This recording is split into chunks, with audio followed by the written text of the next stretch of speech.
Good morning, good morning, good morning. Little good morning. It's a beautiful day. The sun's shining and a little chilly, about 63 degrees this morning, which I'll tolerate. I think I won't have a problem with that. I just made my cup of coffee and decided I needed I think my buddy's going to join me today. Clyde, and Connor. Connor, you gonna say hi to everybody? You don't want to say hi to everybody? Well, good morning. This is Visit Mema and Connor this morning. Yeah, Connor wants some attention this morning. Yes. Yes, he does. Anyway, how are y'all? Huh? What do you mean anyway? Visit me, Mom. What do you mean anyway? I mean any way you want it. Any way you want it. Get up in the morning. Get your cup of coffee. Start your day again. What are you gonna do? Let's find out to do. What we gonna do? I don't know what now. But I tell you, I'm going to, right now, I'm going to sit here and have my coffee and drink my coffee and pet my puppy and crochet a little bit. And I'll just relax, think about positive things and fun things and memories today. I think my memories today bring me back to a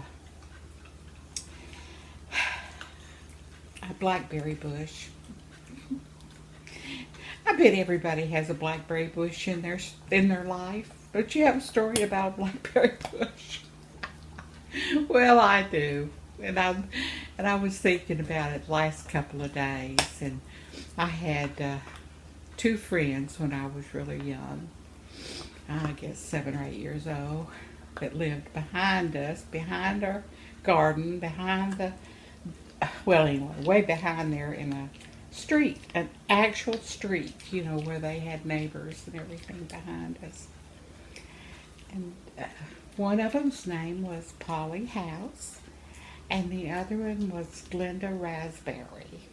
And we were like this when we were about 7 or 8 years old. We went to school together, and we're just, good pals.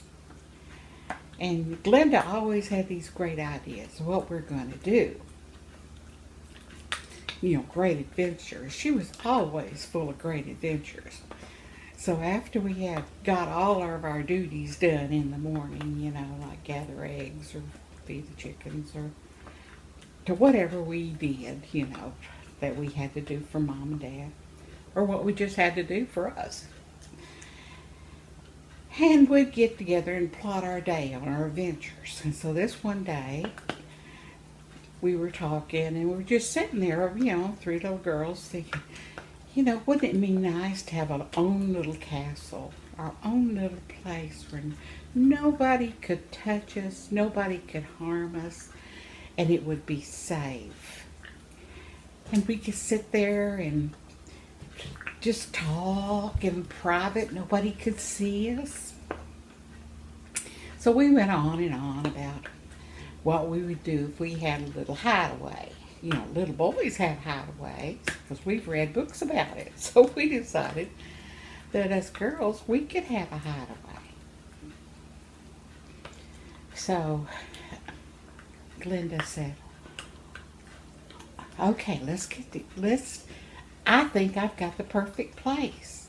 I've been thinking, and I'm pretty sure I know where we can go.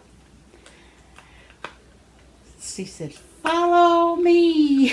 So we followed her through my backyard, and through the area and around the junkyard, and we went to this, like a city. We don't even want a city dump, it's just where people put stuff, and of course now we call it a dumping station or something, but anyway, it was just a place people took stuff and dumped it. Well, back there, as we were passing around, there was a huge blackberry bush and a mulberry tree, just right in the corner of that area. And the blackberry bush was huge. And we were always sent out there to pick the blackberries, when they came into season. And Mom would make some blackberry jam. But I was young, so I wasn't afraid of anything, and neither were the rest of us, Polly or Glenda. But anyway, we're getting back to my story. We walked back there and around, some of the boxes and old mattresses and all kinds of stuff back there. And we were going around, and there was that big blackberry bush. We knew it very well, very well. And we knew, and as Glenda pointed out to us, if we go under this one big runner like this, there was runners everywhere, and they just went up and around and up and around. If we go right underneath there, it was open. Well, it really wasn't open, as you know. There was the center part of the plant, but it was sort of empty, as we considered empty.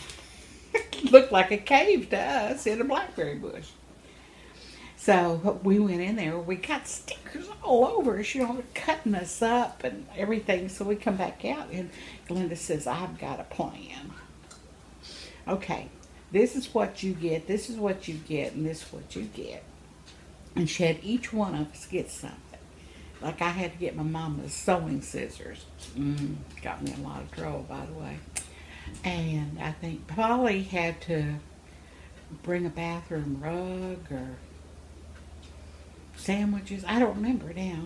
I think it was because Glenda brought a bag of stuff, just a bag of stuff, and we didn't really know what it was because she didn't tell us what she was going to bring. So anyway, the next morning we all do all our chores, and we meet out there in that dumping area. And once Glenda got there, then we all decided we'd go inside this blackberry bush, and so we did. One at a time. Now, you have to remember how blackberries are. And they're full of blooms at this time, so it must be spring, right? And there's, how they have sticker things, to pick blackberries, you almost have to pick one berry at a time or have gloves on or something like that. But, so they were sticky. And, if you touched one of those runners, it just stick to you. Stick to your whole clothes or your hair or whatever. I read etc. But anyway, so we were getting in there and we're itching, we're going ooh and ah and everything, but we're still, cleaning the ground underneath, moving the leaves and sticks and stuff. And then Polly put her little rug in there that she'd got out of her mama's bathroom, which got in trouble for that too. And so put that on the ground. And the stickers were just impossible. I mean, to be in there's 3 of us underneath that blackberry bush.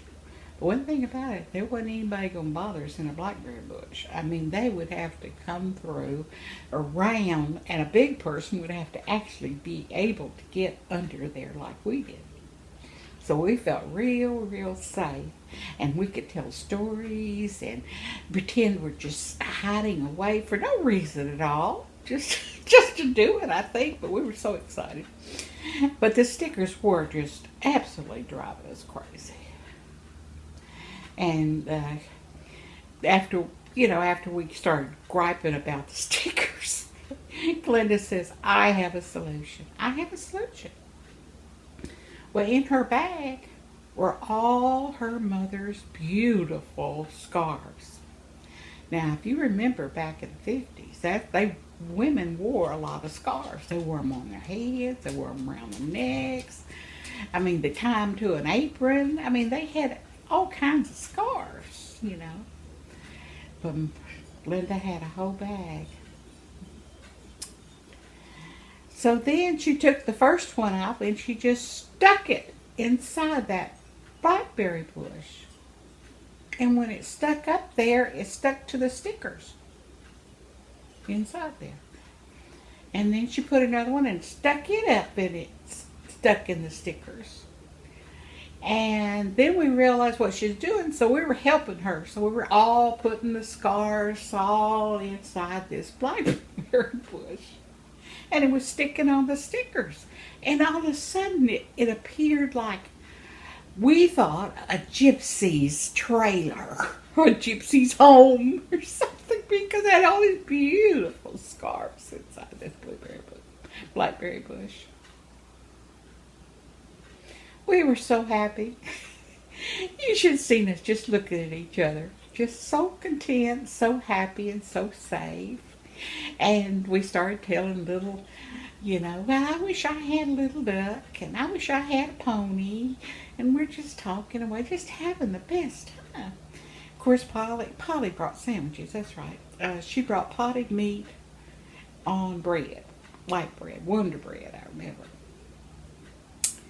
And so she had it in a bread wrapper. I remember that. But anyway, we were eating potted meat potted meat sandwiches. Sitting there just as happy as could be. We didn't bring anything to drink, though. So we decided that we needed something to drink. And so, of course, they sent me out to go get something to drink. And, of course, I went because I was brave, and they told me I was, you're brave, and you go out and we'll stay here and keep everything straight and nice. And I said, okay. So I went to get us something to drink. So I went to get something to drink, and I'm walking around the dump, and I'm walking and going across our garden, and then I'm coming up to our backyard. And I go into the backyard, and there's Mama snapping something. I don't think she's snapping peas. I don't know what it was we were snapping. Or anyway, her and Aunt Oni, no, not Aunt Oni. It doesn't matter. Aunt Leda, I guess it was. Aunt Leda. And they were snapping peas, I think, or they were doing something underneath this tree in these two straight-back chairs. And they're just giggling and laughing. And so they told me that I need to come over and help them. Now then, that was a dilemma for me. Do I go over there and help them? Or do I get water for my thirsty comrades? I had this. And I said, Mom, I said, I've got something I've got to do. I'm very, very thirsty. And she said, okay. And so I run, we had a bucket on the porch. And it had a dipper in it. That you dip your water to get you something to drink. And I knew I couldn't take the dipper because then nobody could get water off the porch. They couldn't drink any water. So I was trying to figure out, what am I going to put this water in? And if I tried to jump all the, get back there to where the girls are, I'd have to take that dipper and it'd spill out. So I had to think of something real quick. So I went into Mama's refrigerator. And I took all the mayonnaise out of a jar. And I dipped all the mayonnaise out and put it on a plate. Okay? And now I'll tell all the details, but I had to get it rinsed out, And so I was trying to figure out how I was going to do that and how I was going to put water in it. So anyway, I finally got that all figured out. I won't tell you why, because that'll tell you more about me than I want to tell you. So I cleaned it all up, and then I went out there and dipped water in it, all the time watching Aunt Leda and Mama underneath the tree there. And I think Marcia was there too. Yeah, I think so. She was this little kid. And anyway, so I got the water and put the cap on it, and I carried it back out there. I told Mama, I'll be back in a minute. I've got something important to do. And Mama says, okay. So here I go with my little mayonnaise jar. They were all glass then. Got back there, and everybody was so thirsty after eating that potted meat and bread. I mean, thirsty. So anyway, they grabbed it away from me and they started drinking and drinking the water. And they said, "This is really good water, really good water." And I was saying, "Yes, I would. I got good water," or something like that. And so after Polly had gotten all she wanted, and so had Glenda, I decided that I'd drink some and eat me a sandwich because I hadn't really eaten all my sandwich. So I went ahead and ate the rest of my sandwich and drank the water. Well, the water tasted like, what do you think it would taste like? Of course, I didn't get completely clean. It tastes like mayonnaise. And with those sandwiches, it really tasted good. But it didn't taste like mayonnaise, but it had a wang of mayonnaise. I know you can't understand that, but that was true. That's true. And I was the hero of the day. And let's see, I was the hero for the water, and Polly was hero for the meal, and Glenda was his hero for finding the place, being the leader, and making everything look like a gypsy so we don't get stuck all the time. We had a grand morning. They had a grand morning. Of course, we had to go back home because I hear Mama calling me, and you know that's the thing. I got to get back home. So anyway, I got back home, and you know, happy, content. Our little secret. We're not going to tell anybody. Mama says, "Go do this or that." Anyway, I was busy the rest of the day. Didn't think anything. I was just content doing what I do. You know. Polly comes running over. It was about 4:30, supper time for us. 4:30, she rapped on the screen door, and I said, "Yeah, what you do? What's up, Polly?" And she says, "Come here, come here." And of course, Mama's over there baking macaroni or something, but I don't know. Anyway, so I went over to the door. She says, "You've got to come quick. Glenda's in trouble. Big trouble." So, of course, I was ready to go. So we went through the slam door. It slammed. We must have been 10 feet away before that thing actually closed. You know how it is when you're running really fast. And it slams. But anyway, we're going running back and go through the yard and over the garden and out to the dump. And she stops, and she says, "I've got to tell you something before we go to Glenda's house. Now be prepared, because Glenda's mother is very, very mad. Mad, mad, mad." So we run up on the porch, you know, and then we sit down on the swing, and we're hearing Glenda's mama yelling at her.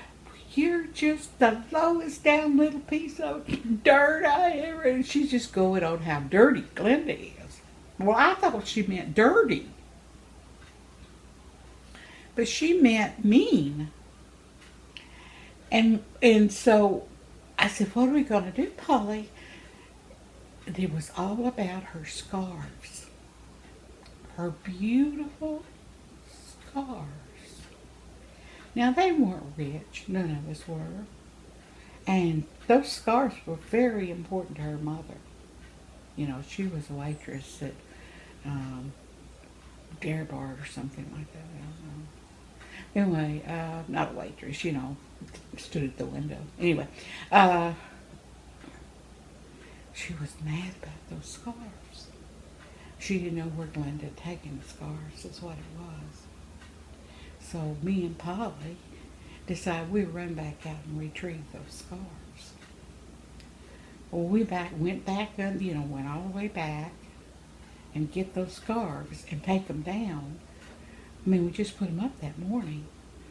Well, it was the hardest thing in the world, taking them out of the back, underneath that blackberry bush with all those stickers. Oh my goodness, we were trying to get them off without tearing them, and they were so beautiful. I can remember how beautiful they were. And I was thinking, oh, I can imagine why her mama must be so mad. We got on best we could. Of course, they had thorns in them. The scarves did, and everything was mad. Really disgusting. So we went and we tried to be real. We said we got to be brave because we got to save Glenda. She might get killed and have to live out there in that blackberry bush. So we're going to have to give her mama these scars. Well, we got to the door and we rapped on the door, and her mother came over to the door just screaming at us, "What do you want, you dirty little girls?" Everything was dirty with that old lady. Well, she wasn't old. I think maybe she was 30. 29 something. But to us, she was old. And we held out the scars for her. I can't tell you at this time what happened after that. And I won't tell you what happened after that. Only because it was really dirty. As the old lady said, it's dirty, dirty, dirty. But she went to see Polly's mama and went to see my mama, and our mamas went to our daddies. And anyway, for the next 2 years, we picked all kinds of vegetables to sell at the little grocery store up the road. You know, the squash or whatever, we sold them to pay for that woman's scars. And then we thought everything was under control. The story didn't stop there. Mm-mm, mm-mm.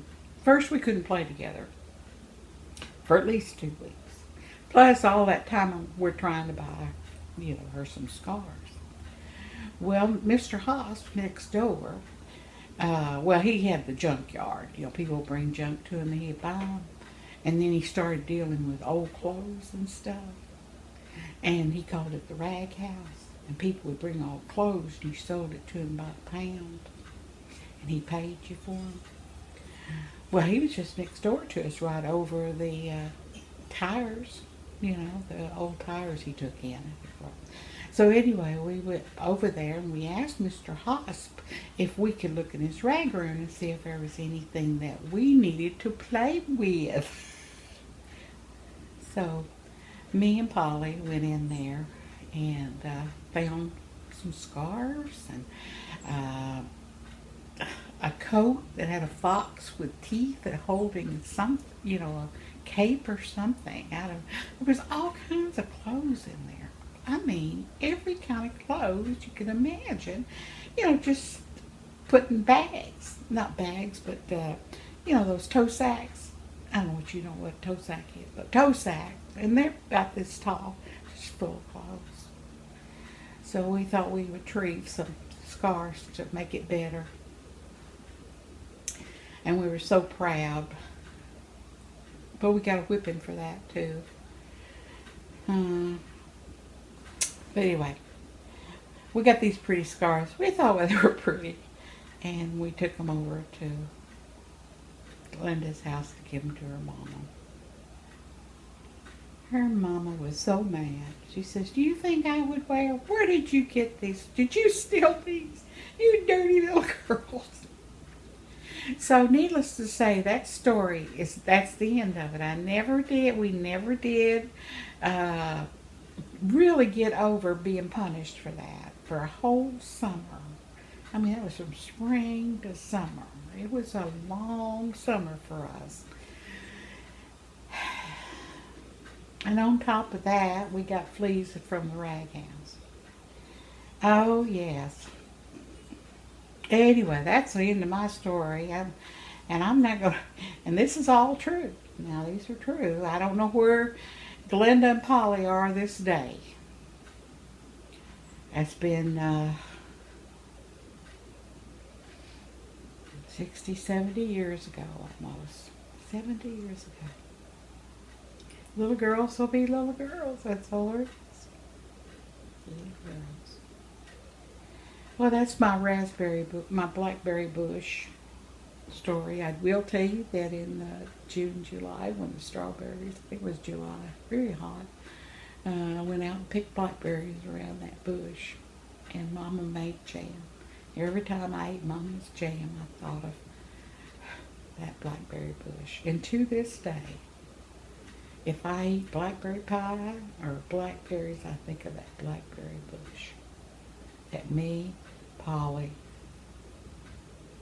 and Glenda played it.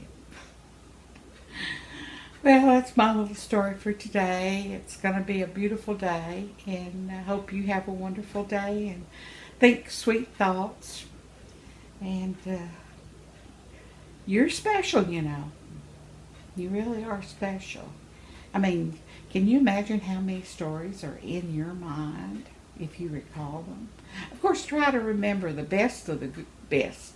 I mean, the BlackBerry experience was not one of my favorite memories, but it was a memory that was very, I think because of the punishment all summer, made me, it's still in there, probably right here in the back of the brain. Now, where is the brain where you keep all the memories? Anyway, that's my story today and my ramblings, and I'm hoping that you're doing well and carry on.